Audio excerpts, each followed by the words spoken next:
The service entrance lock clicked open on the third try.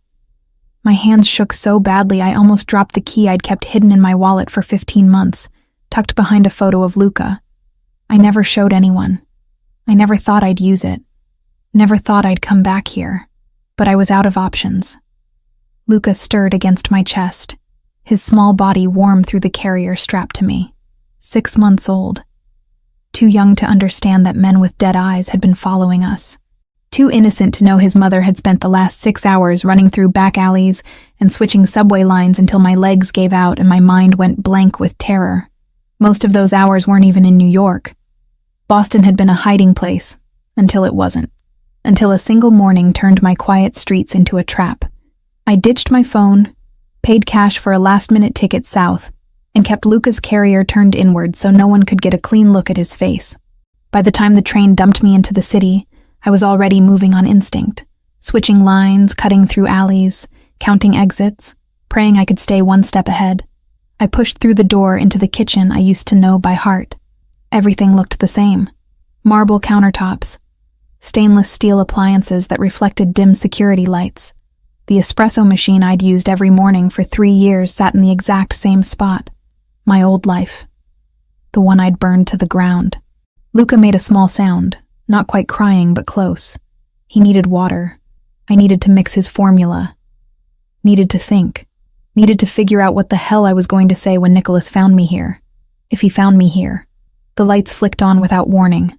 Blinding. I spun around, shielding Luca's face with my hand. Nicholas stood in the doorway with a gun pointed directly at my head. My breath stopped. Everything stopped. He wore black pajama pants and nothing else. His chest was bare, showing the tattoo that wrapped around his ribs. Dark hair messy like he'd been asleep. Eyes sharp and cold and absolutely lethal. He didn't lower the gun. Didn't blink. Just stared at me like I was a ghost he couldn't decide whether to shoot or exercise. Then his gaze dropped. To the baby carrier. To Luca. The gun lowered. Not much. Just enough. I watched recognition slam into him. Watched his entire body go rigid. Watched his jaw clench so tight I heard his teeth grind from 10 feet away. Samantha. My name came out rough. Broken. Like he'd been saying it in his head for months, and finally had permission to speak it aloud. I couldn't respond. My throat had closed up. All I could do was stand there holding our son, while the man I'd run from stared at us both like we'd just rewritten his entire existence. Footsteps thundered down the hallway. Security. 3 men in tactical gear burst into the kitchen, weapons drawn. Nicholas raised one hand without looking at them. They froze mid-step. Out. His voice cut through the air like a blade. Boss, we heard. Out. Now. They retreated. The door closed. Silence rushed back in, heavier than before. Nicholas finally holstered the gun at the small of his back. His eyes hadn't left Luca. Not once. How old? Not a question. A demand. 6 months. His jaw worked. Math happening behind those dark eyes. 15 months since I'd disappeared. 9 months of pregnancy. 6 months of life I'd stolen from him. Luca shifted in the carrier, making that small, unhappy sound again. Nicholas's attention sharpened. He needs water. I said quietly. I need to make a bottle. I wouldn't have come here if I had anywhere else to go. Why are you here? They found us. My voice cracked. The triad. They've been following me. 6 hours ago they left photos at my apartment. Photos of Luca. With messages. What kind of messages? I reached into my jacket pocket slowly, pulled out the envelope they'd taped to my door, threw it onto the counter between us. Nicholas moved forward, fast and silent. Picked it up. Read it. His expression didn't change, but his knuckles went white around the paper. They want to use him against you, I whispered. I don't know how they found out. I was so careful. I never told anyone. I changed my name. I moved to Boston. I worked from home. I never went anywhere that... How long have they been watching you? I don't know. The photos are from different places, different months. They've been tracking me for a while. He pulled out his phone, pressed one button. Someone answered immediately. Sweep the property, full perimeter. Check every entrance. Double the guards at every access point. No one gets in or out without my direct authorization." He paused. "And get Dominic up here. Now." He ended the call. Looked at me again. At Luca. "Come here." I hesitated.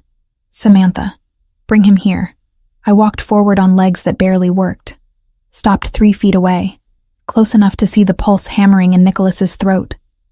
Close enough to smell the faint scent of his cologne mixed with sleep and adrenaline. He reached out slowly. Not toward me, toward Luca. Luca's eyes had opened. Big and dark and exactly like his father's. He stared up at Nicholas with that serious baby expression that always made my chest ache. Nicholas's hand trembled. Just slightly. Just enough for me to notice. "Can I?" His voice broke. He cleared his throat. Tried again. "Can I touch him?" Something inside me shattered. This man. This dangerous, ruthless, terrifying man. Asking permission to touch his own son. Yes. Nicholas's fingers brushed against Luca's cheek. Feather light. Reverent. Like he was touching something sacred he didn't deserve. Luca turned his head toward the touch. Opened his mouth. Made a small cooing sound. Nicholas's breathing changed. Got uneven. His name. He whispered. "Luca. Luca Bellini." His eyes snapped to mine. "You gave him my name. He's your son. You left." The words came out harsh, accusatory. "You disappeared without a word. I looked for you. I searched for 6 months straight. I thought you were dead. I thought someone had taken you. I thought—" He stopped, jaw clenching. "And you were what? Living in Boston, pregnant, having my child. Alone. I was protecting him. From what? From this." I gestured at the house, at him, at everything. From men with guns. From enemies who would use him to hurt you. From a world where people get killed over territory and money and power. You don't get to make that choice alone. I made the only choice I could. Bullshit. He stepped closer. Close enough that I had to tilt my head back to hold his gaze. You ran because you were scared. Not of me. Of what it would mean to stay. He was right. I hated that he was right. Luca started fussing again. Louder this time. Real crying. "He's hungry," I said. "And tired. We've been running all day. I need to feed him. I need to—" Upstairs. Guest room. 2nd floor. East wing. "Nicholas, you're not leaving." His voice dropped to something dangerous. Something absolute. "Not tonight. Not until we deal with the triad. Not until I figure out what the hell I'm supposed to do with the fact that I have a son I knew nothing about. I'm not asking to stay. I don't care what you're asking. You came here. You brought him here. That makes you both my responsibility. We're not your—" "Yes, you are." He leaned in, close enough that I felt his breath against my face. "Every person who steps into my territory falls under my protection. You know that. You worked for me for 3 years. You know exactly how this works." I did know. That was the problem. The triad won't stop. I said quietly. "They know about Luca now. They'll keep coming. Let them." His eyes went cold, empty. "I'll kill every single one of them before they get within a mile of my son." My son. He'd already claimed Luca. Completely. Irrevocably. Footsteps approached again. A man appeared in the doorway.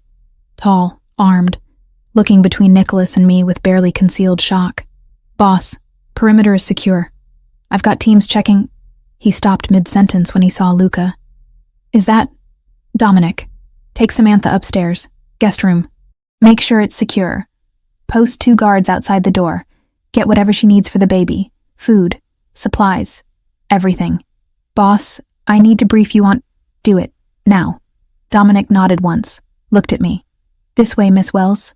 I didn't move. Couldn't stop staring at Nicholas. At the way he was looking at Luca. Like he was memorizing every detail.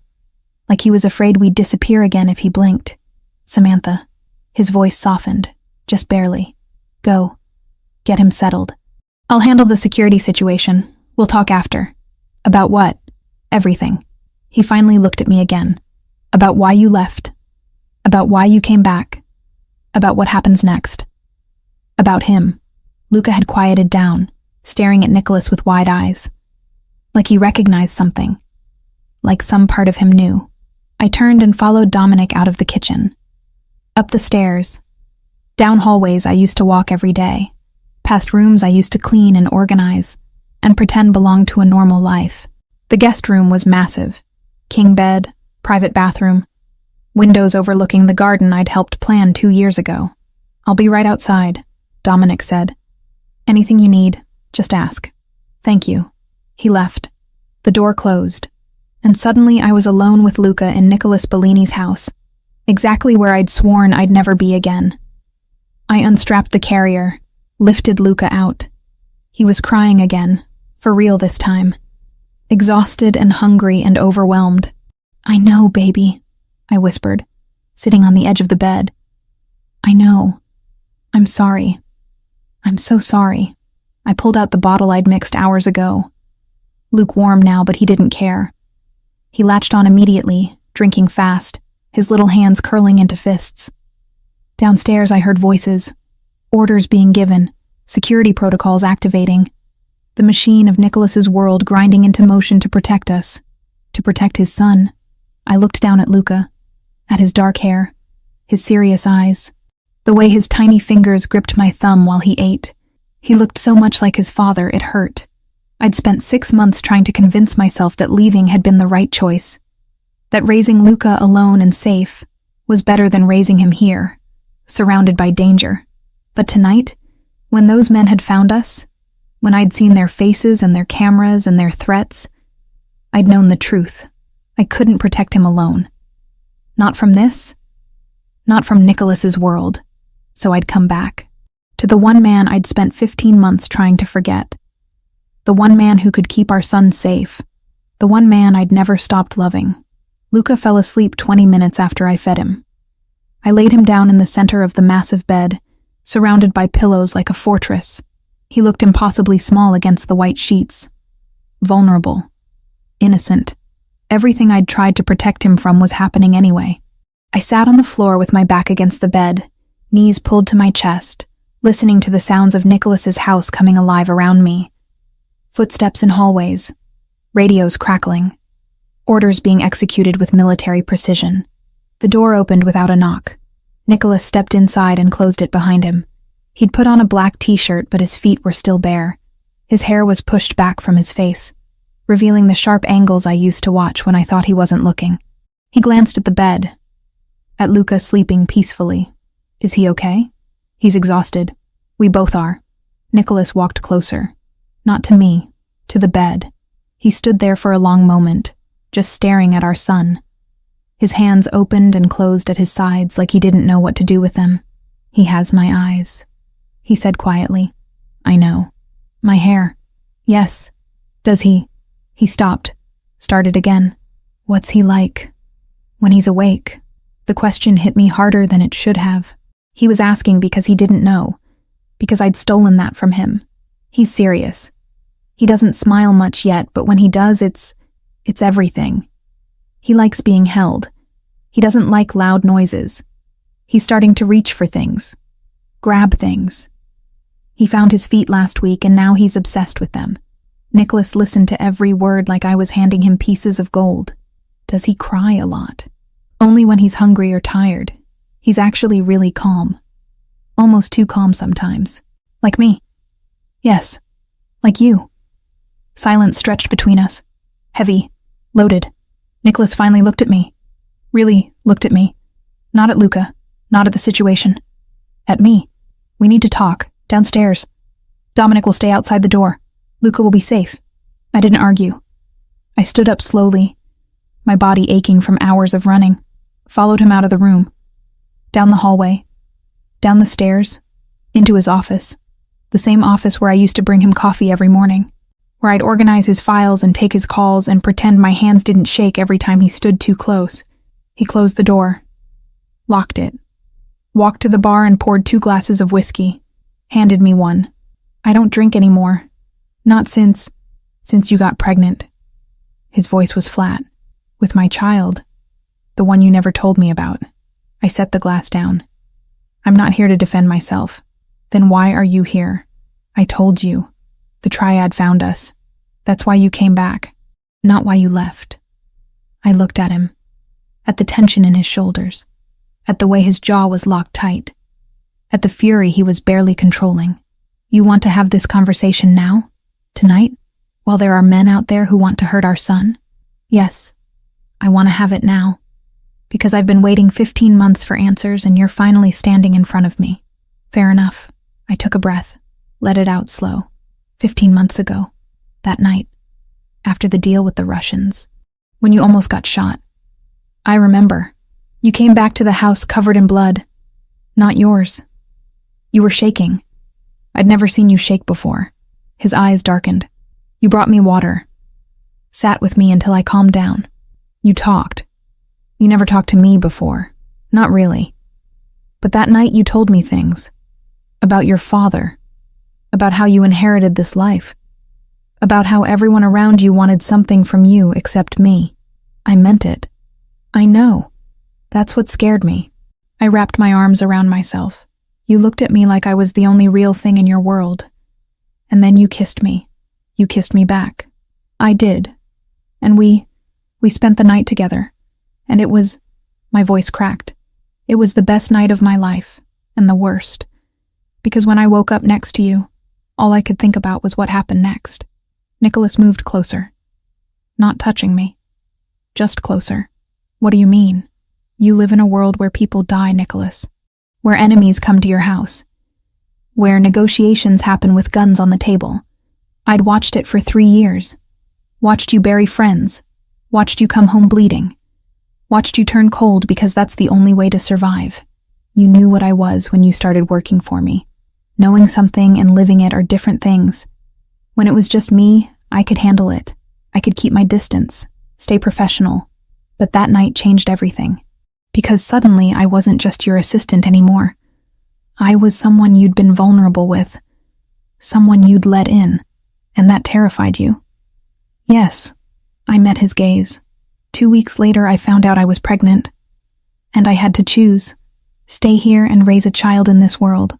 Or leave and give him a chance at something normal. So you ran. I protected him. Nicholas's hand shot out, gripping the edge of his desk so hard his knuckles went white. You protected him from me. No. I protected him from this. I gestured at the office. At the house. At everything it represented. From the men who would use him against you. From the enemies who would target him to hurt you. From a life where he'd grow up watching his father leave every day, not knowing if he'd come back. That wasn't your decision to make alone. What was I supposed to do? Come to you and say I'm pregnant, what's your plan? You would have locked me in this house, put guards on me, treated me like an asset instead of a person. I would have protected you, by making me a prisoner, by keeping you alive. He turned to face me fully. You think I don't know what you did? You moved to Boston, changed your name, got a job as a freelance editor under Sarah Mitchell, rented a studio apartment in Dorchester, cut contact with your sister Ashley, told her you were traveling Europe when really you were 20 minutes from giving birth in a hospital alone. My stomach dropped. How do you? I found you. 3 months after you disappeared. I had your location, your new name, everything. The room tilted. You found me? I found you, and I made a choice, to let you go. I couldn't breathe. Why? Because you wanted out. You'd made it clear by leaving. And He stopped. His jaw worked. I told myself if you wanted to be free of me that badly, I'd give you that, even if it killed me. Tears burned behind my eyes.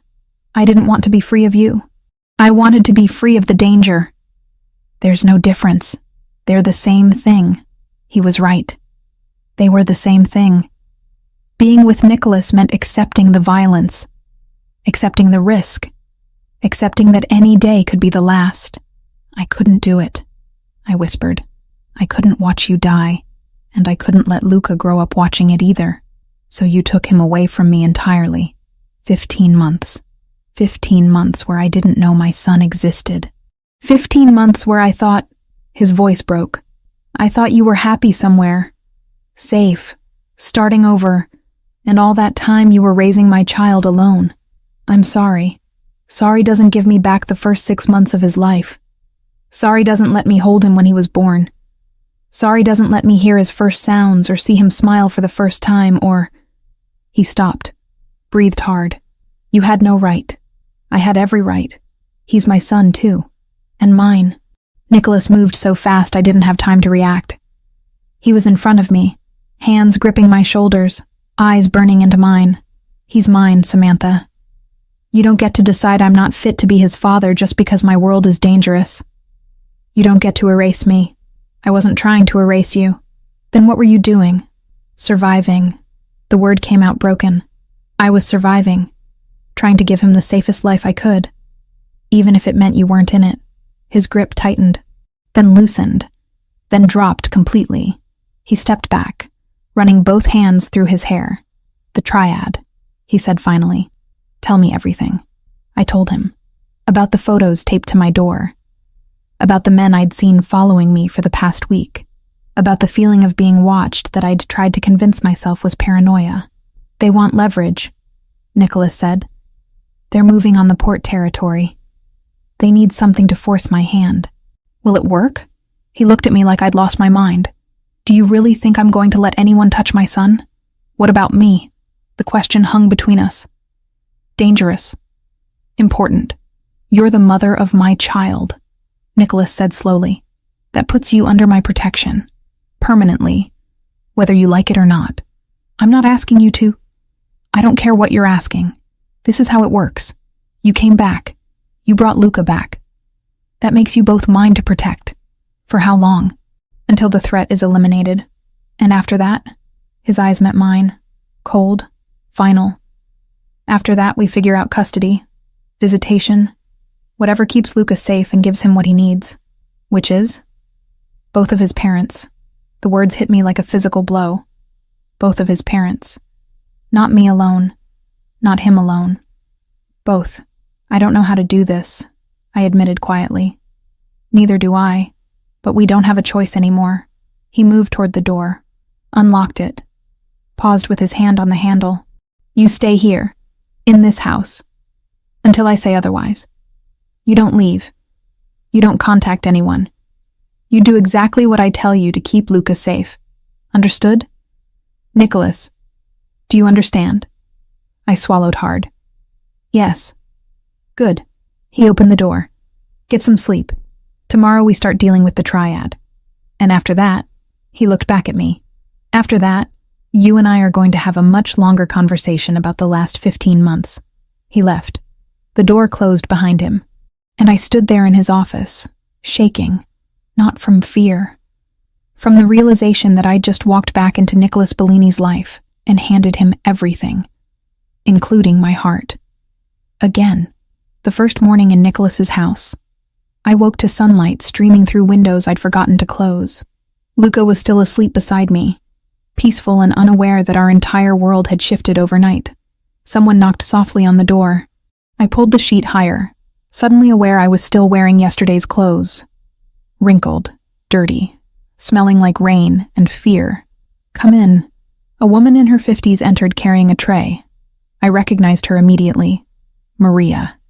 The housekeeper who'd trained me when I first started working here 4 years ago. Miss Samantha.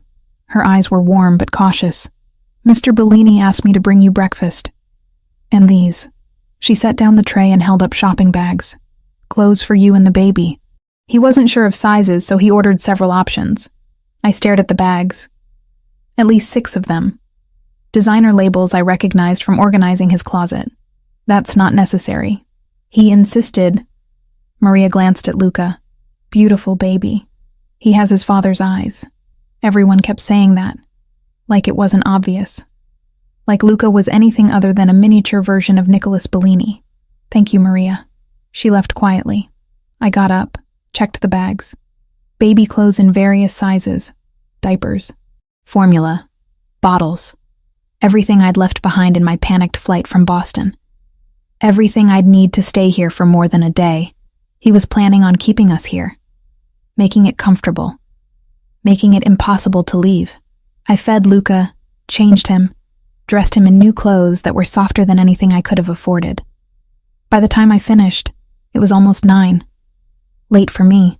I'd spent 6 months operating on a newborn schedule where 9 felt like afternoon. When I opened the door, Dominic was leaning against the opposite wall. "Morning. Boss wants to see you. Bring the baby." "Where is he?" "Downstairs, main living room." I followed him down, carrying Luca against my shoulder. The house looked different in daylight. Brighter, more exposed. I could see the upgrades that had happened since I left. New security panels, reinforced doors, cameras in corners I didn't remember. Nicholas stood by the windows overlooking the garden. He wore dark jeans and a gray sweater. Casual. I'd rarely seen him casual. He turned when he heard us enter. His eyes went straight to Luca. Did he sleep? Most of the night. He woke up twice for bottles. "You should have called someone. You don't have to do it alone anymore." The words landed strange. You don't have to do it alone anymore. Like he was already taking ownership. Already inserting himself into routines I'd built without him. I'm used to it. That's the problem. He moved closer. Not to me. To Luca. "Can I hold him?" My arms tightened instinctively. Protective. Irrational. Nicholas noticed. Of course he noticed. He noticed everything. "I'm not going to hurt him, Samantha." "I know. I stopped. Took a breath. He doesn't know you yet. Then he needs to learn." Nicholas held out his arms. Confident. Patient. Waiting. I transferred Luca carefully. Supported his head. Made sure Nicholas had him secure before I let go completely. Nicholas held our son like he was made of glass. Arms stiff. Body tense. Like he was terrified of dropping him or breaking him or doing something wrong. Luca stared up at him. Silent. Studying this stranger with serious dark eyes. "Hi," Nicholas said quietly. Awkwardly. He stopped. Started again. "I'm Nicholas. I'm your father." Hearing him say it out loud broke something in my chest. Luca made a small sound. Not crying. Just a noise. Nicholas's entire face transformed. Not a smile exactly. Something deeper. Something that looked like wonder and terror and love all at once. "He's so small," Nicholas whispered. "He's actually big for his age. 9 pounds at birth. 17 now. Did you—" He swallowed hard. "Were you alone when he was born?" "Yes." His jaw clenched. "That shouldn't have happened. It did happen, and we survived. You shouldn't have had to just survive." He looked down at Luca again. "Neither of you should have." I didn't know what to say to that. Didn't know how to explain that survival had felt like victory at the time. That every day Luca and I made it through healthy and safe felt like winning. Nicholas spent the next 20 minutes just holding Luca, walking slowly around the room, talking to him in Italian.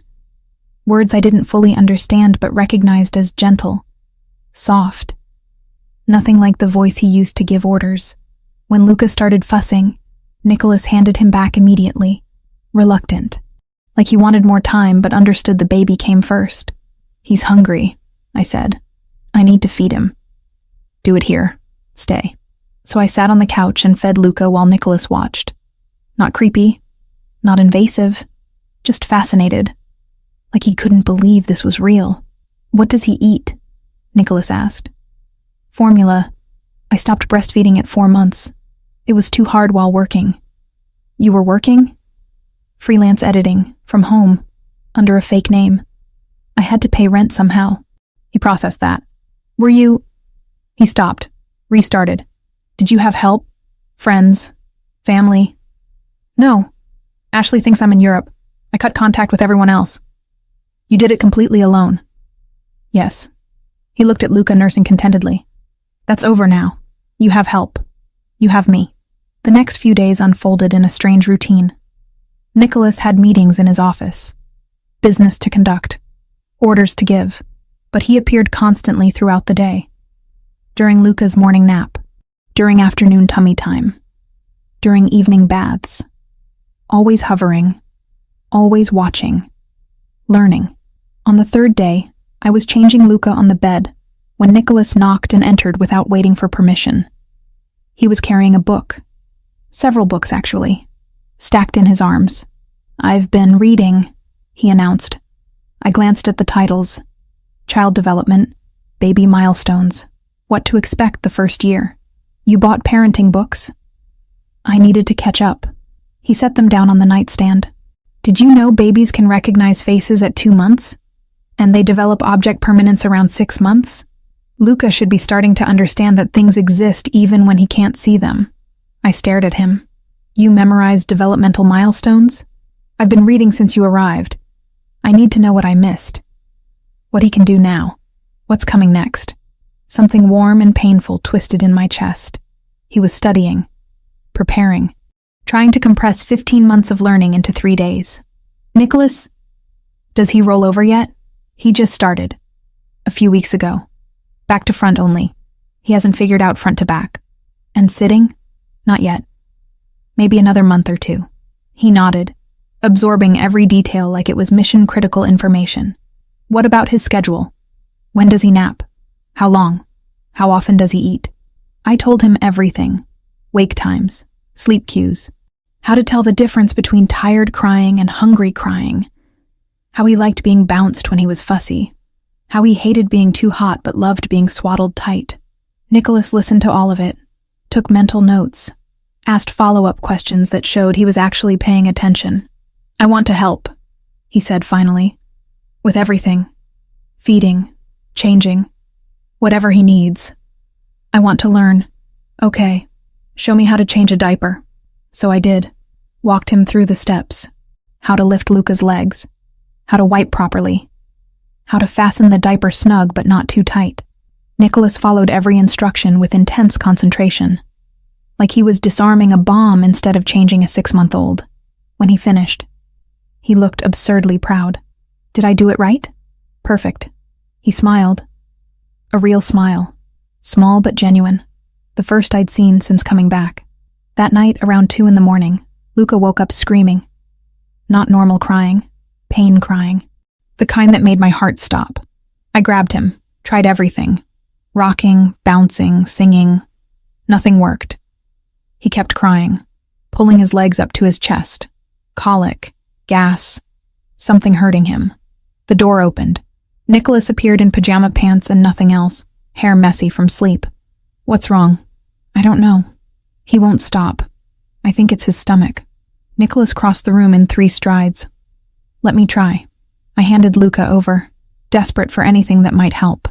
Nicholas laid him down on the bed gently, placed one large hand on Luca's tiny stomach, started massaging in slow circles, clockwise. Firm, but gentle pressure. I read about this, Nicholas said quietly. Gas relief massage. The pressure helps move air through their system. He kept going, patient, methodical. Luca's crying gradually decreased, turned into whimpers, then stopped entirely. 5 minutes later, Luca let out a massive burp and went quiet. Content. His little face relaxed. I almost cried from relief. Nicholas picked him up, held him against his chest. Luca's head rested on his shoulder. His eyes started drooping. How did you know to do that? I whispered. Chapter 7. Common Discomforts and Solutions. He looked down at Luca. I read all of them. Multiple times. I needed to be ready. Ready for what? For this, for him, for whatever he needs. His eyes met mine. Dark and serious. I missed 6 months. I can't get that back. But I can make sure I don't miss anything else. Watching Nicholas hold our sleeping son, seeing the careful way he supported his head, the protective curve of his body, the absolute devotion in his expression, I felt something crack open inside me. This was what I'd been afraid of. This connection. This bond. Not because it was bad, but because it made leaving impossible. The rest of the first week passed in a blur of new routines. Nicholas rearranged his schedule around Luca. Morning meetings happened during naps. Phone calls got cut short when the baby woke up. Business that used to consume him became secondary to watching his son discover his hands. By day 7, they had their own rhythm. Nicholas did morning diaper changes. I did feedings. He did afternoon playtime while I showered or napped. We took turns with evening bath time, like we were a family, like we'd been doing this together from the beginning. One evening, I came downstairs to find Nicholas on the living room floor. Luca was on his back on a blanket, kicking his legs. Nicholas lay beside him, propped on one elbow, watching. He smiled, Nicholas said without looking at me. A real smile, not gas. I was talking to him and he smiled. He's been doing that for a few weeks now. But he smiled at me. He sounded odd, humbled. His first smile with me. I sat down beside them. Watched Luca grab his feet and shove them toward his mouth. Watched Nicholas laugh softly when Luca made happy baby noises. "You're good at this," I said quietly. "At what?" "Being his father." Nicholas went still. "I don't know what I'm doing. I'm making it up as I go. That's what parenting is. None of us know what we're doing. We just try not to break them. I won't break him." He reached out. "Let Luca grab his finger. I'll protect him from everything, everyone, for the rest of my life." I believed him. That was the terrifying part. I believed Nicholas Bellini would burn the entire world down if it meant keeping Luca safe. "He needs you," Nicholas said, still watching Luca. "You're his mother. You're everything to him. But he needs me too. And his voice roughened. I need him. I didn't know what was missing until I saw him, but now I do, and I can't lose it. I can't lose either of you." The words hung in the air between us. Heavy, true, impossible to take back. I wanted to tell him he wouldn't lose us. Wanted to promise we'd figure this out somehow, but I didn't know how to make promises I couldn't guarantee keeping. So instead, I watched our son play with his father's hand. Watched Nicholas's face soften in ways I'd never seen before. Watched a ruthless mafia boss turn into someone gentle and careful and completely devoted. And I wondered if leaving had ever really been an option at all. The second week started with a routine that felt almost normal. Almost. If you ignored the armed guards at every entrance. If you ignored the security cameras tracking every movement. If you ignored the fact that we were essentially prisoners in a gilded cage. Luca didn't notice any of it. He was happy. Fed. Safe. Learning to love his father. I was the one who couldn't relax. Who jumped at every unexpected sound. Who checked the windows obsessively even though I knew Dominic and his team had the perimeter locked down. Nicholas noticed. He always noticed. "You need to eat more," he said at breakfast on day 8. Luca was in a bouncer seat between us, gnawing on a teething ring. "You've barely touched anything since you got here." "I'm not hungry." "You're anxious." "Of course I'm anxious. There are people out there who want to hurt our son, and there are 20 armed men between them and him. Stop worrying." Easy for him to say. He'd lived with this kind of threat his entire life. I hadn't. I'd spent 6 months believing distance would keep us safe. Now I knew better. The delivery truck arrived at noon. Standard weekly supply run. Food, household goods, baby supplies I'd requested through Maria. I watched from the upstairs window as 2 of Nicholas's men inspected it. Routine. Normal.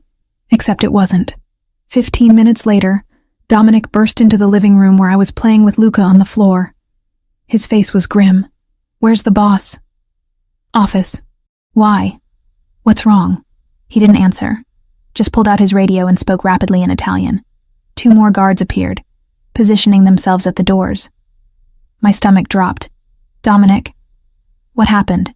"Stay here. Don't leave this room." He disappeared. I heard footsteps, shouting, the house erupting into controlled chaos. I grabbed Luca, held him against my chest. He made a confused sound, sensing my fear. "It's okay, baby. It's okay." Nicholas appeared in the doorway 5 minutes later. His face was carved from stone. Cold. Lethal. The man I'd seen in business negotiations. The man who made people disappear. He was carrying a manila envelope. "What is that?" I asked. He didn't answer. Just crossed the room and handed it to me. My hands shook as I opened it. Inside were photographs. Dozens of them. All of me. Me 7 months pregnant, walking out of my Boston apartment. Me at a prenatal checkup. Me at the grocery store with a newborn Luca in a carrier. Me at the park 2 months ago, pushing a stroller. Me feeding Luca on a bench last week. Different locations. Different months. Different seasons. It felt like they'd been watching me forever. Like the moment I tried to disappear, they were already there. I didn't know how far back it truly went. only that they had Luca in their sights. Oh God, the envelope slipped from my hands. Photos scattered across the floor. They knew the whole time. Nicholas knelt beside me, started gathering the photos with controlled movements. The package was in the supply truck, hidden under the floorboards. They wanted us to find it. Why? What do they want? Leverage. He stood, photos clenched in his fist. There's a note. They want a meeting. They want to negotiate territory. And they're making it clear they know exactly what to threaten if I don't comply. The port. Yes, the shipping routes I control. They've been trying to move in for months. I've blocked them at every turn. His jaw clenched. Now they think they have a way to force my hand. I looked down at Luca, at his innocent face, at his complete trust that I'd keep him safe. What are you going to do? Handle it. That's not an answer. Nicholas's eyes met mine. Dark. Dangerous. I'm going to find every single member of the triad cell that's been following you. And I'm going to eliminate them. Permanently. That's insane. You can't just... Yes, I can. He moved to the window, phone already in his hand. Dominic, get everyone in the conference room. Now. I want locations on every triad operative in the city. I want surveillance on their safe houses. I want everything. He paced while he talked, giving orders in English and Italian, mobilizing his entire organization, preparing for war. I sat on the floor with Luca, watching, terrified, because this was my fault. I'd brought this danger here. I'd led them straight to Nicholas. How long have they known? I asked when he ended the call. About me and Luca. About the connection to you. Nicholas was quiet for a moment. Then he pulled out his phone again, scrolled through something. I had my tech team trace the metadata on these photos. Most are recent, within the last month, but some are older, from when I was pregnant. Those were taken from public sources. Security footage from your apartment building, traffic cameras. They went back and collected them after they identified you. He looked up. 3 weeks ago, one of their informants was reviewing old security footage from this property. Routine surveillance they do on all the major families. He saw you, recognized you from more recent surveillance they'd been running in the North End, made the connection. So they didn't know about Luca from the beginning? No. They tracked you retroactively, pulled rental records, apartment applications, built a timeline, realized you'd disappeared right around the time you stopped working for me. Put it together. His voice went cold. They've been actively watching you for 3 weeks, planning, waiting for the port conflict to escalate. Then they made their move. 3 weeks. Not 15 months. The relief was tiny but real.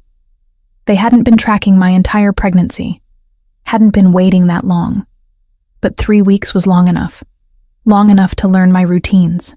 Long enough to know I was vulnerable. Long enough to follow me here when I ran. This is my fault, I whispered. I led them right to you. No. They would have found us eventually. That's how this works. But Samantha. He knelt in front of me. This is not your fault. You were trying to protect Luca. You didn't know they were watching. None of this is on you. Then why does it feel like it is? He didn't have an answer for that. Nicholas spent the next 4 hours in his office. I could hear him through the walls. Voice low and dangerous. Orders being given. Resources being mobilized. Plans being made. I stayed in the living room with Luca. Fed him. Changed him. Played with him. Pretended the world outside wasn't falling apart. Maria brought dinner. I couldn't eat it. By 11, Luca was asleep in his crib upstairs. I was pacing the hallway outside his door. Guards at both ends. Cameras watching. But I couldn't shake the feeling that it wasn't safe. That nowhere was safe. I went to check on him for the 3rd time in an hour. Stood by the crib. Watched his chest rise and fall. So small. So defenseless. The panic hit without warning. Chest tight. Breath short. Vision narrowing. I stumbled out of the room. Made it to the hallway before my legs gave out. Slid down the wall, gasping. Trying to breathe. Trying to think.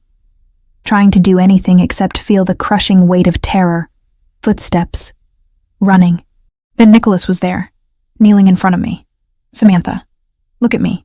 I couldn't focus, couldn't breathe. His hands gripped my shoulders. "Look at me. Now." I forced my eyes to his. Dark, steady, anchoring. "Breathe," he ordered. "In through your nose, out through your mouth. With me," he demonstrated. I tried to follow, failed, tried again. Again, in, out. "Stay with me." We breathed together. His hands solid on my shoulders, his eyes locked on mine, pulling me back from the edge, slowly, gradually. The panic receded. My breathing evened, my vision cleared. "There you go," Nicholas said quietly. "You're okay. I'm not okay. None of this is okay. They were watching us. They have photos of my baby. They know where we are. Samantha, stop." I looked at him, at the absolute certainty in his expression. "Nothing is going to happen to him," Nicholas said, voice low, final. "Or to you. Do you understand me?" "Nothing. You can't promise that." "Yes, I can." His hands tightened on my shoulders. "I have 20 men on this property, 50 more on call. Every resource I possess is dedicated to finding the people who threatened my son. And when I find them," his eyes went cold, empty. "They will regret every photo they took, every moment they watched you, every second they thought about using Luca against me. Nicholas, they wanted a war. They'll get one. But it won't be the war they expected. It'll be over before they realize they lost." He stood, pulling me up with him. We were close. Too close. His hands still on my shoulders. My hands somehow on his chest. Breathing his air. "You came to me for protection," Nicholas said quietly. "That's what you'll get. Total. Absolute. Protection. For as long as you need it. I didn't come here to start a war. I know. You came here because you were out of options. Because you were terrified. Because I was the only person who could keep Luca safe." He leaned in, close enough that his breath warmed my cheek. "And I will. No matter what it costs." My heart hammered. From the panic attack, from his proximity, from the raw intensity in his eyes. "Thank you," I whispered, meaning it. Genuinely grateful for the first time since arriving. His expression softened, just slightly. "You don't need to thank me." "Yes, I do. You didn't have to help us. You could have turned us away, could have told me to deal with it myself. But you didn't. You're the mother of my child. There was never a question of whether I'd help. The only question was how fast I could eliminate the threat." We stood there, inches apart, his hands warm on my shoulders. My hands pressed against his chest, feeling his heartbeat. Strong. Steady. Real. "I'm sorry," I said. "For running. For taking him away from you. For all of it. We'll deal with that later. Right now I need you to trust me." "Can you do that? Could I? Trust the man I'd run from? Trust him with our son's life? Trust him with mine?" I looked into his eyes. Saw the promise there. The absolute conviction. The ruthless determination to protect what was his. "Yes," I said. "I trust you." His eyes darkened. "Then go to bed. Get some rest. Tomorrow I start hunting. And when I find them," he paused, "you won't have to worry about the triad anymore." He stepped back, hands dropping, distance returning. I watched him walk away, back to his office, back to war planning, back to being the dangerous man who ran this city through fear and power. But for just a moment, in that hallway, he'd been something else, something protective and solid and safe. And I'd believed every word he said. 3 weeks inside Nicholas's mansion, and I'd stopped counting days. Started counting moments instead. Luca's first laugh. Nicholas teaching him to track objects with his eyes. The way our son reached for his father now without hesitation. We'd fallen into rhythms I hadn't planned on. Morning coffee while Luca had tummy time. Shared meals where Nicholas cut my food without being asked because I was holding the baby. Evenings where we took turns reading to Luca, even though he was too young to understand. Like we were a unit. Like we'd never been broken. Nicholas was different now. Softer around the edges. He still disappeared into his office for hours, still took calls in Italian that ended with terse commands. But he always came back, always checked on Luca, always looked at me like he was making sure we were still real. On the afternoon of day 21, I was in the library. Luca had just gone down for his nap. I'd grabbed a book I had no intention of reading and curled up in the armchair by the window. Exhausted, wired, trapped between gratitude and restlessness. The door opened. Nicholas walked in carrying a folder and his tablet. He'd been in back-to-back meetings all morning. I could see the tension in his shoulders. He sat down across from me, didn't speak immediately, just set the folder on the coffee table between us. "What's that?" I asked. "Updates. On the triad." He opened it, turned it so I could see. Surveillance photos, names, locations crossed out in red. "We've taken down 2/3 of their operation. The cells that were watching you. The informants who identified the connection. The men who left those photos." My stomach tightened. "Taken down?" "Arrested. Turned over to federal authorities. Some chose not to cooperate." His voice was flat, clinical. "We're close to finishing this. Another week, maybe 2. Then it's over. Over." The word landed strange, heavy. "What happens then?" I asked quietly. "You're free to leave. Go back to Boston. Go wherever you want, with full security detail until we're certain there's no residual threat. Leave. Back to my tiny apartment. Back to being alone with Luca. Back to the life I'd built without Nicholas." The thought made my chest ache in ways I didn't want to examine. "And Luca? We'll figure out custody, visitation, whatever works." He looked down at the photos. "I won't take him from you, but I won't be cut out of his life either. We'll find a balance. Balance. Shared custody, dividing time with our son between 2 separate lives." It made sense. It was rational. It was what co-parents did. I hated every word of it. "Okay," I said, because what else could I say? Nicholas studied me. "You don't sound relieved." "I am. It's good news. The threat being eliminated. But nothing. It's what we agreed on. Stay until it's safe, then figure out what comes next." He set the tablet aside, leaned forward, elbows on his knees. "Tell me what you're thinking." "I don't know what I'm thinking. I'm tired. I'm overwhelmed. I stopped. Started again. I thought I'd be happy when this was over. When Luca was safe. When we could leave. And you're not?" I met his eyes. "I don't know what I am." Silence stretched between us. Not uncomfortable. Just heavy with things neither of us knew how to say. "I think about you," I admitted finally. "All the time.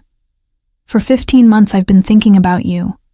Wondering if you were okay. If you'd moved on. If you hated me for leaving. I didn't hate you. I was angry. Hurt. But I never hated you. I was a coward.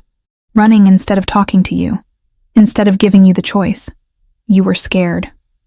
There's a difference. Is there?" I looked down at my hands. I told myself I was protecting Luca. And I was. But I was also protecting myself. From having to watch you leave every day not knowing if you'd come back. From having to explain to our son why his father's world is dangerous. From falling more in love with you when I knew it couldn't last. The confession hung in the air. Raw. True.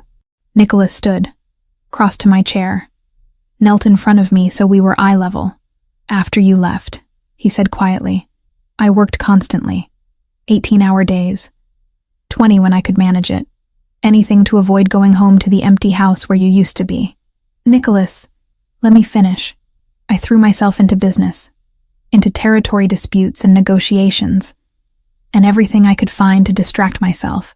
And then one day, 6 months later, I was at a restaurant meeting with suppliers. A woman walked past.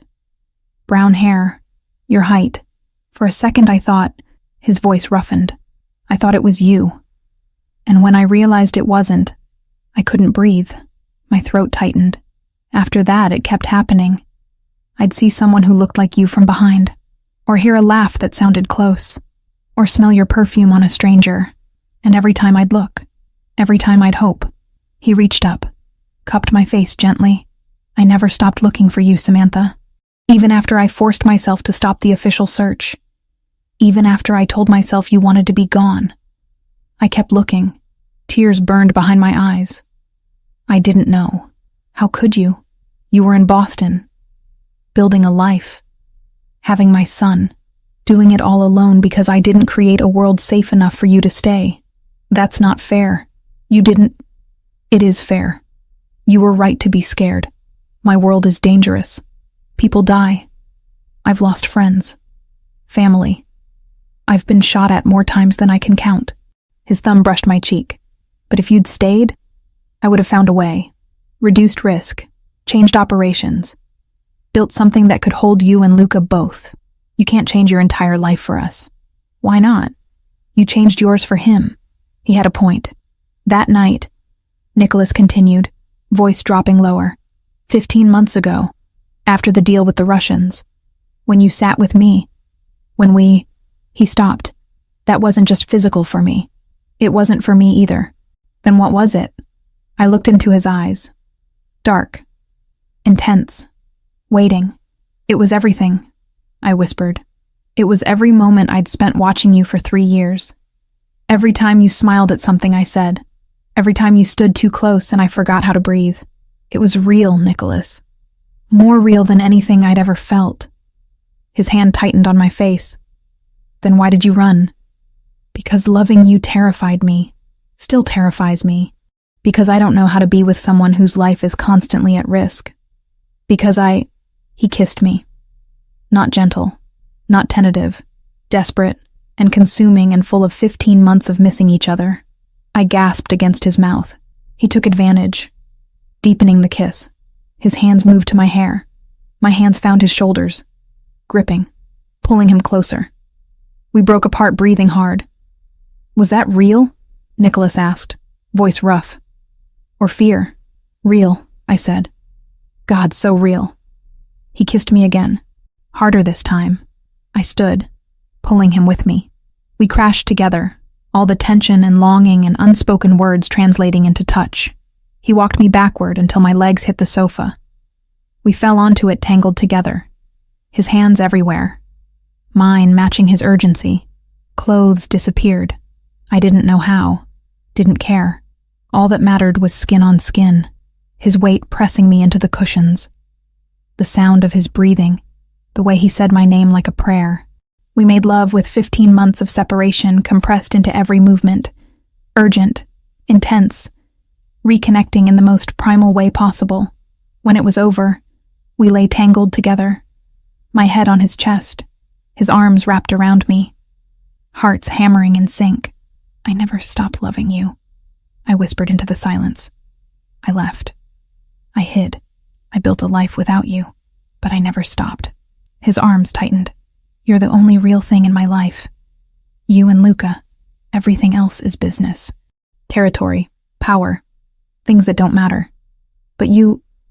He pressed his lips to my hair. You matter. You've always mattered. I tilted my head back to look at him. What are we doing? I don't know. But I know I don't want you to leave. Nicholas, stay. Not because of the threat. Not because you have nowhere else to go. Stay because you want to. Because this, he gestured between us. Whatever this is, it's worth figuring out. I wanted to. God, I wanted to so badly it physically hurt. I'm scared, I admitted. So am I. But I'd rather be scared with you here than safe with you gone. He made it sound simple. Like love could outweigh danger. Like choosing each other was enough. Maybe it was. Okay, I said quietly. Okay? I'll stay. We'll figure it out. Together. His expression transformed. Not quite a smile. Something deeper. Relief and joy and disbelief all at once. He kissed me again. Softer this time. Gentler. Like he was sealing a promise. Upstairs, through the monitor on the table, Luca started making small waking up sounds. We both looked at the device, then at each other. We should... I started. Yeah, we should. But neither of us moved. Just stayed tangled together on the sofa in the library where everything had finally broken open between us. Where we'd finally stopped running. 4 in the morning. I woke to silence that felt wrong. Too heavy, too complete. Then the alarm screamed. I bolted upright, heart already racing. Luca started crying in his crib across the room. The emergency lights bathed everything in red. The door burst open. Nicholas stood there in tactical gear, a rifle in his hands. Blood streaked across his shirt. Not his blood. I could tell by the way he moved. Get Luca. Now. I didn't ask questions. Grabbed Luca from his crib, held him against my chest. He was screaming, terrified by the noise and the lights, and my fear bleeding into him. Nicholas crossed the room in 3 strides, took my arm, pulled us into the hallway. Gunfire erupted from somewhere below. Close. Too close. The sound made Luca shriek harder. This way. Nicholas moved fast, keeping his body between us and the stairs. 2 of his men appeared, flanking us. Weapons raised, eyes scanning. We went down a hallway I'd never noticed before. Nicholas pressed his palm against what looked like a blank wall. A panel slid open, revealing stairs leading down into darkness. Go. Fast. I went. Nicholas right behind me. The panel closed with a heavy metallic sound that felt final. Like a coffin lid. The stairs were steep. Concrete. Lit by strips of emergency lighting. I held Luca tight, trying not to slip, trying to keep him from hitting the walls in the narrow space. At the bottom was a room. Steel door. Reinforced walls. A panic room. Of course Nicholas had a panic room. He opened it with a code punched so fast I couldn't follow, pushed us inside. The space was bigger than I expected. 15 by 20 feet. Monitors showing security feeds. Supplies stacked against one wall. A small bathroom in the corner. Stay here. Don't open this door for anyone except me or Dominic. Nicholas, what's happening? They're inside. 8 men, maybe more. They disabled part of the perimeter system. His jaw clenched. They're making their move. Another burst of gunfire above us. Closer than before. I heard shouting in a language that wasn't English. Nicholas pulled out his phone. Started barking orders in Italian, coordinating, commanding. His voice was cold, clinical. The voice of a man who'd done this before. Luca was still crying. Inconsolable. I bounced him, sang under my breath, tried everything. Nothing worked. He could feel my terror. Babies always knew. Nicholas ended the call, looked at us, at Luca screaming in my arms, at me shaking so hard my teeth chattered. He crossed the room, took Luca from me gently, held him against his chest, one large hand cradling his head. Shh, sweetheart. You're safe. I promise. You're safe. His voice was different with Luca. Soft, steady, anchoring. Luca's cries gradually decreased, turned into hiccuping sobs. Nicholas kept talking to him in Italian, rocking slightly, projecting calm he probably didn't feel. Above us, the gunfire intensified. Rapid bursts. Return fire from Nicholas's men. Shouting. The sounds of war happening directly over our heads. I wrapped my arms around myself. Tried to breathe. Tried not to imagine what was happening up there. Who was dying? Who would win? Nicholas handed Luca back to me. Our son had quieted, thumb in his mouth, eyes wide and wet. I need to coordinate from here. Watch the monitors. Direct my men. He pulled out a phone I'd never seen before. Encrypted, probably. Stay in this corner. Away from the door. I did what he said. Sat on the floor in the corner furthest from the entrance. Held Luca. Whispered to him. Promised him things I wasn't sure I could deliver. Nicholas stood by the monitors. Phone pressed to his ear. I watched him work. Watched him direct teams. Call out positions. Order flanking maneuvers. He was fighting a war from underground while covered in someone else's blood. 20 minutes passed. 30. The gunfire was constant at first. Then sporadic. Then isolated shots. Then silence. The silence was worse than the noise. Nicholas was still on the phone. His voice had gone quieter. More controlled. He was listening more than talking now. Finally, he lowered the phone. Looked at me. They neutralized 7 of them. The 8th is gone. Got out through the east perimeter before we could lock it down. Gone where? I don't know yet. But he's injured. Left a blood trail. We're tracking him now. He made more calls, gave more orders. I heard names, addresses, commands to mobilize teams across the city. Then Dominic's voice came through the phone. I couldn't hear the words, but I saw Nicholas's face change. Go hard. Cold. The leader? He said into the phone. Pause. You're sure? Pause. Send me the location. He ended the call. Stood there for a moment. Then he turned to me. The man who escaped is the cell leader. The one who ordered the surveillance on you. Who sent the photos. Who planned this attack. Where is he?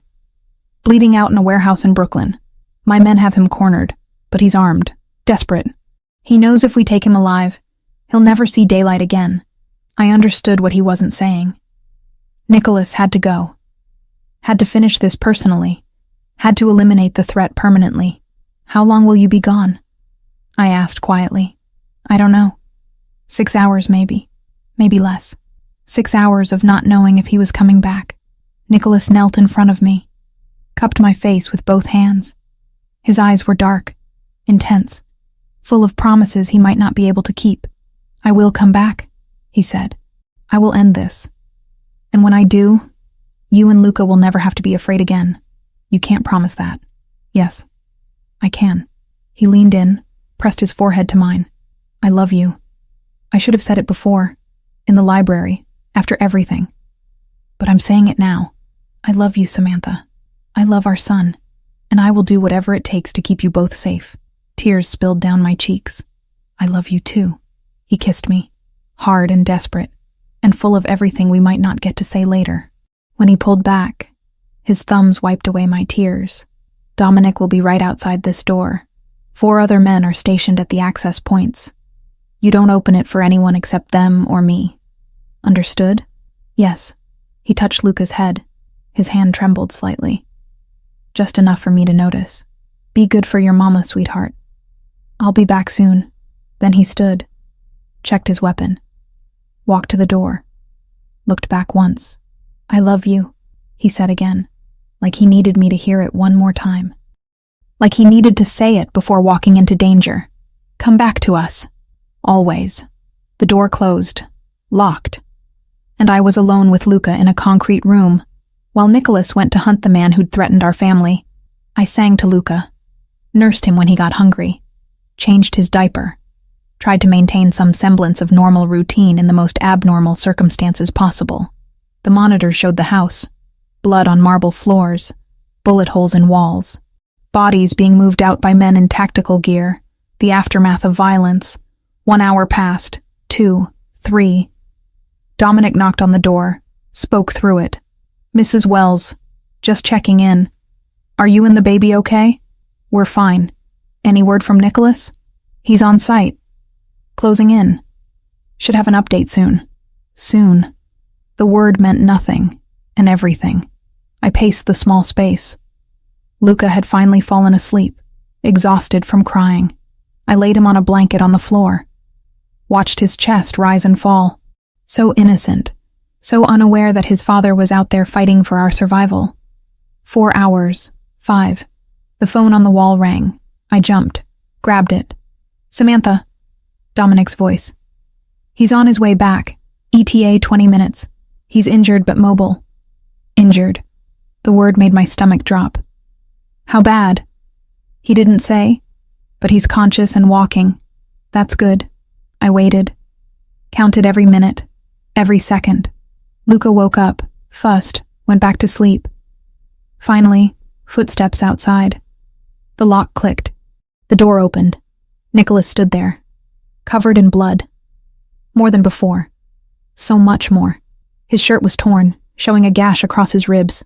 Deep. Still bleeding. His face was pale, but his eyes were alive. It's over, he said, voice rough, exhausted. He's dead. The cell is eliminated. The threat is gone. I handed Luca to one of the guards who'd appeared behind Nicholas. Ran to him. He caught me, wincing, but holding tight. You're hurt.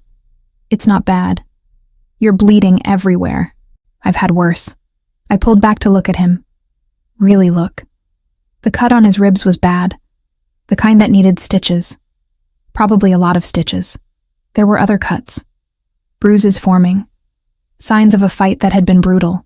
You need a doctor. I need to make sure you're okay first. He touched my face. Are you? Is Luca? We're fine. We're safe. Because of you. His eyes closed briefly, relief flooding his expression. Good. That's all that matters. Dominic appeared in the doorway. Boss, medical team is upstairs. We need to get that looked at. Give me a minute. You're bleeding through your shirt. I said give me a minute. Dominic retreated. Nicholas pulled me closer, ignoring the blood and the pain and everything else.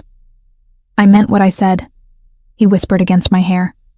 I love you, and now that this is over, we can figure out what comes next.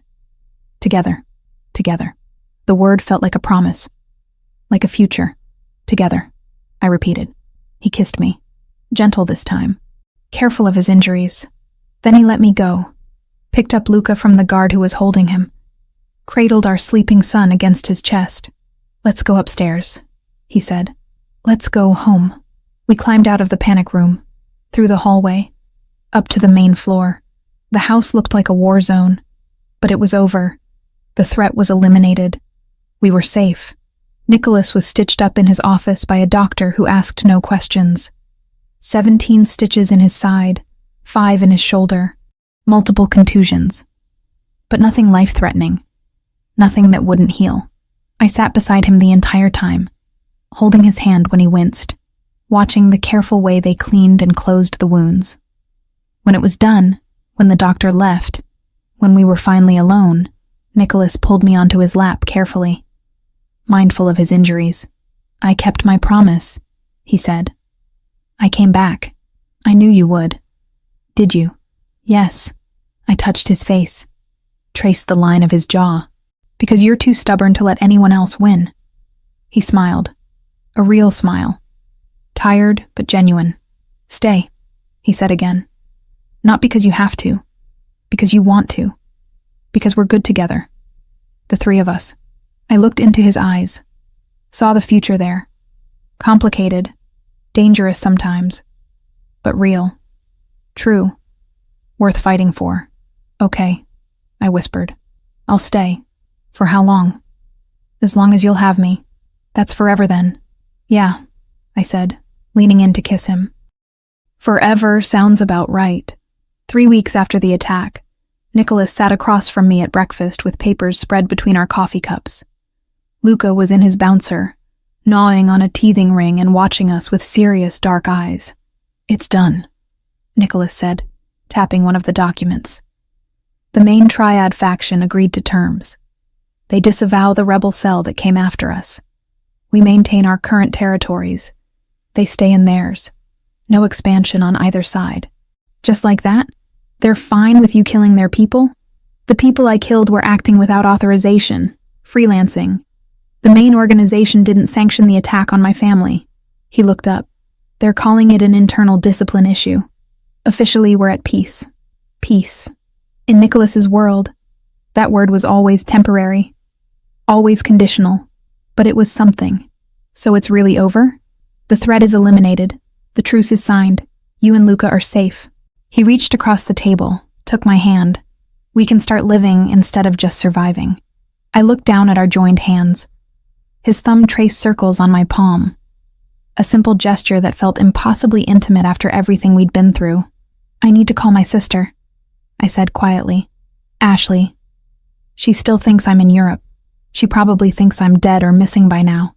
Then call her. Today. Explain everything. She's going to be furious. Let her be furious. You're alive. That's what matters. I made the call that afternoon. Stood in Nicholas's office with my hand shaking while the phone rang. Ashley picked up on the second ring. Samantha? Oh my God, Samantha, is that really you? It's me. I'm so sorry. I'm so sorry I disappeared. I can explain everything. You've been gone for over a year. I thought, her voice cracked. I thought something terrible happened to you. I kept calling. I kept trying to find you.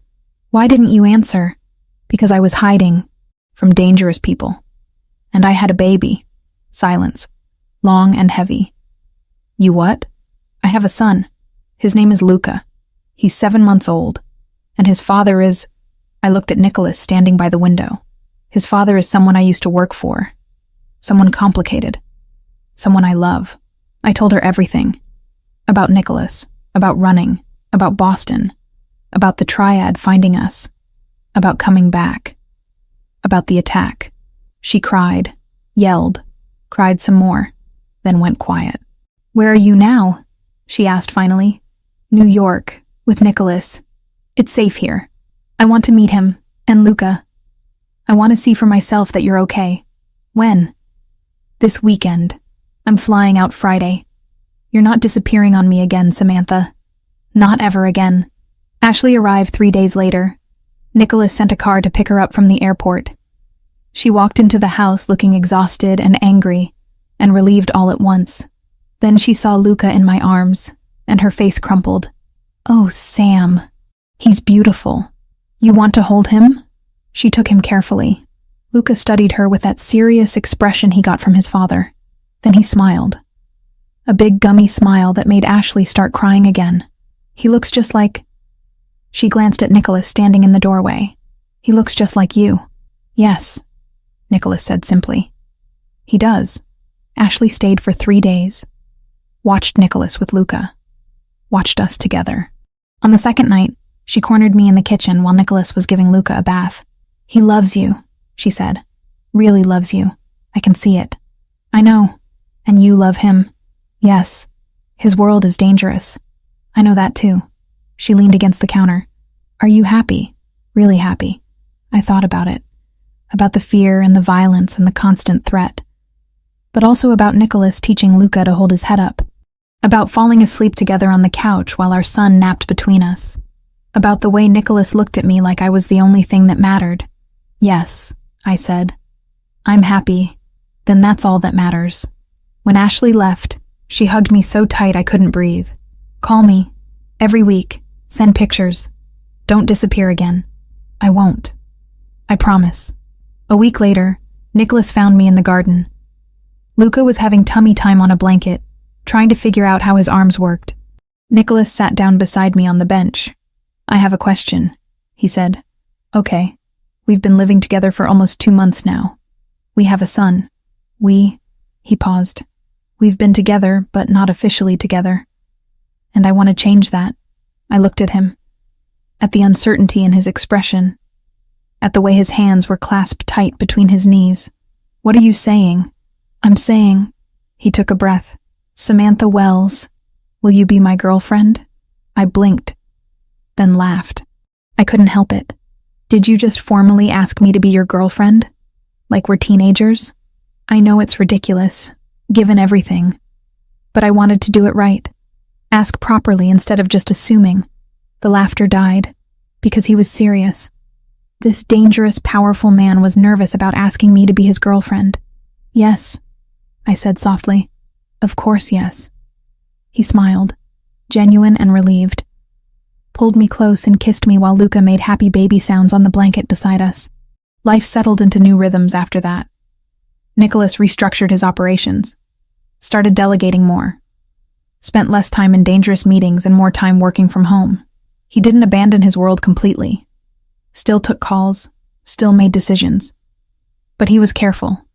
Strategic about risk in ways he'd never been before. "I'm not trying to be someone I'm not," he explained one night. "But I don't need to be in the middle of every conflict anymore. I have people I trust. Let them handle the dangerous parts. Because of us. Because of you. Because of Luca. Because I want to be here. Alive. For all the moments I already missed." The scar on his ribs from the attack healed slowly. By 3 months it was pink and raised. By 5 it had faded to a thin white line. I traced it sometimes. A reminder of what he'd risked. What he'd survived. 6 months after that terrible night in the panic room, Nicholas took me to dinner. Alone.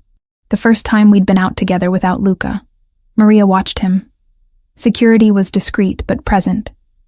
The restaurant was one Nicholas owned, so privacy was guaranteed. We talked about everything. About Luca's first tooth coming in. About how he was starting to babble. About plans for his first birthday. Normal couple things. Parent things. Dessert came. Chocolate something I didn't pay attention to because Nicholas pulled a small box from his jacket pocket and set it on the table. My heart stopped. Samantha. His voice was steady, but his hands weren't. I've thought about this moment for months, planned what I'd say. But now that we're here, all I can think is, he opened the box. A diamond ring caught the candlelight. Simple. Perfect. You're my empire. You and Luca. Not the territory. Not the power. Not the business. You. You're what I fight for. What I live for. What I want to protect for the rest of my life. Tears blurred my vision. I know my world is complicated.